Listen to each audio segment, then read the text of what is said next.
जी, मेरी चर्चा आदरणीय होम मिनिस्टर जी से, आदरणीय नड्डा जी से और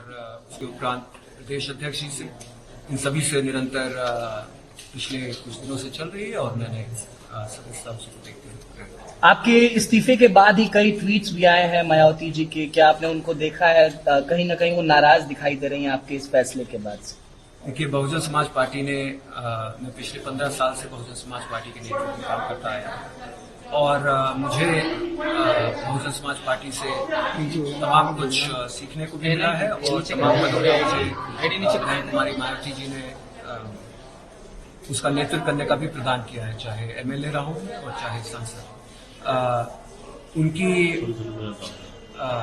सोच पर और उनकी गतिविधियों पर मुझे कुछ कमेंट नहीं करना है। मुझे जो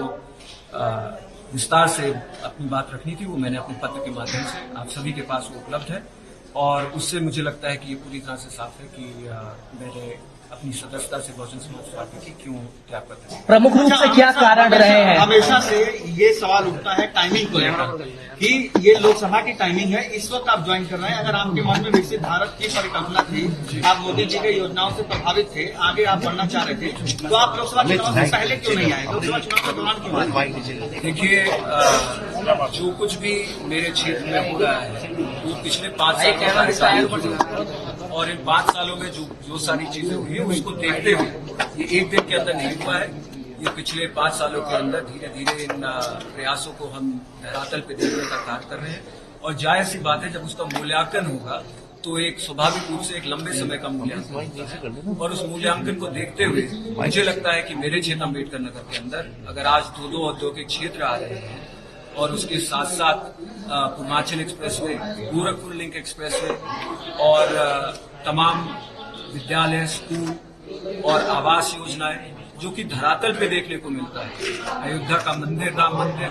जो उसको कनेक्ट करते हुए जो 4 लेन बनारस तक जा रहा है, वो भी मेरे क्षेत्र से जाने का कार्य कर रहा है और उसके इर्द गिर्द हमें विकास देखने को मिलता है और लोगों की आर्थिक स्थिति में, किसानों की आर्थिक स्थिति में, गरीब, वंचित, दलित महिलाओं की आर्थिक स्थिति में हमें कहीं न कहीं ये देखने को मिल रहा है कि ये सारी की सारी योजनाएं और ये सारी की सारी नीतियां उनके जीवन स्तर को बेहतर करने का कार्य कर रही है और ये निरंतर हमारा उद्देश्य रहा है, हमारी लड़ाई रही है, वो यही रही है कि अम्बेडकर नगर के लोगों को लेकर के, प्रदेश के लोगों को लेकर के, वंचित, दलित, पिछड़े, आदिवासी समाज के लोगों को लेकर के, महिलाओं को लेकर के हम उनको आगे बढ़ने का काम करें और उनको विकसित होते हुए देखें